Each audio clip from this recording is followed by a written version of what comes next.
It's the 1-8 Roughnecks against the 1-8 Showboats. Houston, the short 2-point road favorite here, totals at 44.5. Forecast for Memphis looking like 77 and partly cloudy.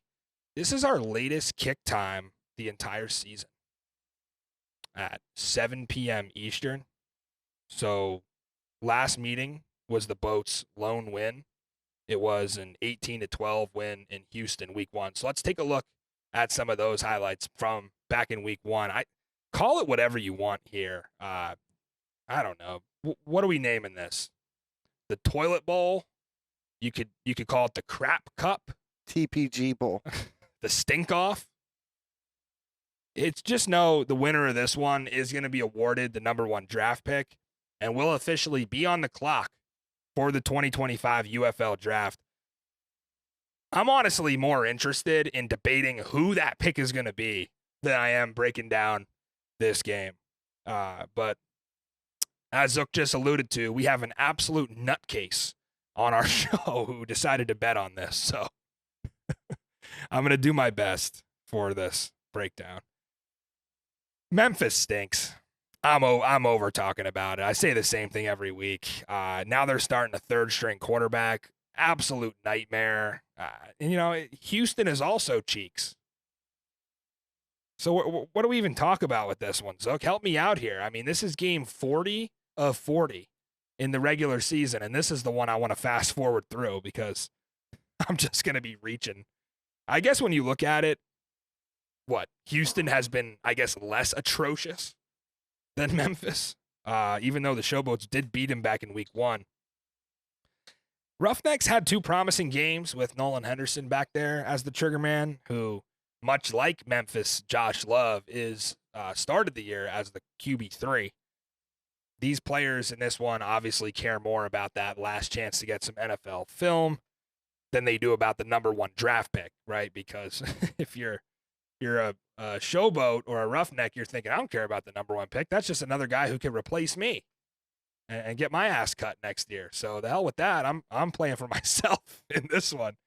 Think about it. Who are we picking at number 1? Like Josh Gordon ain't walking through that door, right? Ben DiNucci? You never know. So this is for the fans. This is why the UFL is doing this. I guess a silver lining for the Roughnecks is Justin Hall. He's actually only 1 catch back from Jontre Kirkland for the league lead in receptions. He's out of Ball State. He has 48 catches for 534 yards and 3 touchdowns.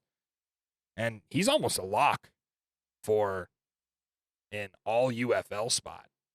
He's been magnificent. He's the best player on this offense, and everybody thought it was going to be Mark Thompson. He was on the trailer coming in, and everyone said he was going to have an 1,000-yard season. Well, it's been Justin Hall. I think he'll have another huge game, and he's in reach of that UFL receiving title. He's only 84 yards back of Hakeem Butler. So if he goes off like many receivers have against Memphis and has, a 150, 200-yard day, maybe he catches up to Butler.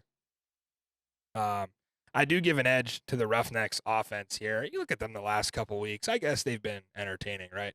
They had 28 in a weird game against Birmingham where you just kept wondering what the Stallions were doing on defense.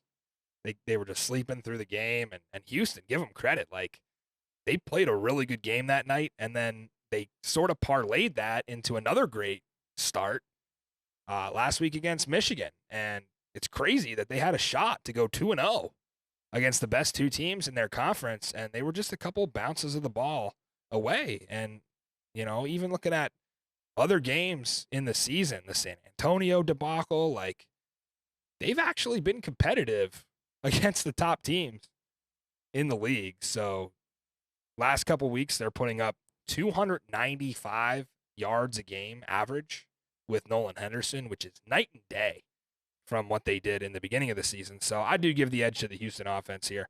We mentioned Memphis going with QB3 this week, Josh Love. Good for him, I guess. I'm happy for Josh that he's getting his opportunity, but oh boy, get ready to taste some turf here. Memphis, if I'm Memphis, I would just be running the wild boat.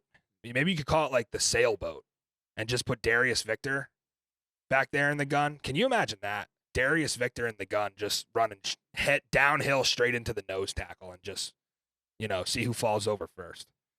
Or can you imagine Darius Victor throwing a pass at 5'5"? That would be something to see. That'd be a sight I want to see.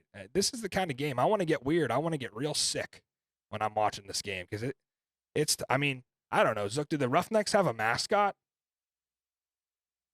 No word of a lie. This is actually funny. So I'm taking my trash out yesterday. I swear to you, this is not made up. The lid of my trash can says Roughneck. I swear, I will take a picture and tweet that out. And it made me not want to bet Houston this week because just bad vibes. I can't do it. I have things that happen during the week that I don't want to make bets. That was one of them.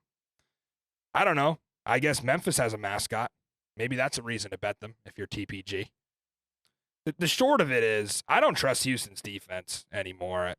The numbers are decent. They're top half against the run. They're number 3 in takeaways. Surprisingly, they're dead last in sacks.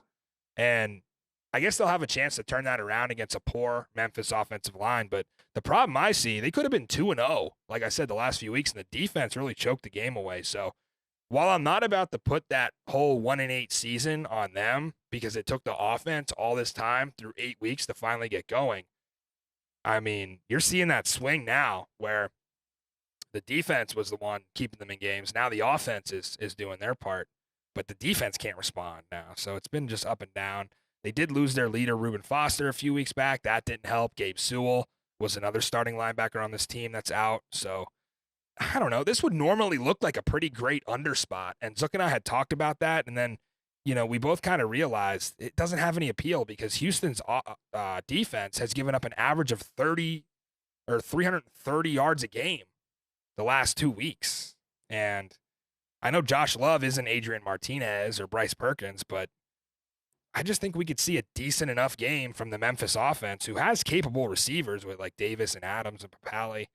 So I'm staying far away from this one from a betting perspective. Zook is going to make me do a pick here for the graphic. I guess I talked more glowingly of Houston, even though I said that they were a trash can lid. Flip a coin, Houston, I guess. I don't know. This is just, like I said, I'm more interested in debating the number 1 pick, Zook, than who's going to win this game. I agree. I'll take Houston.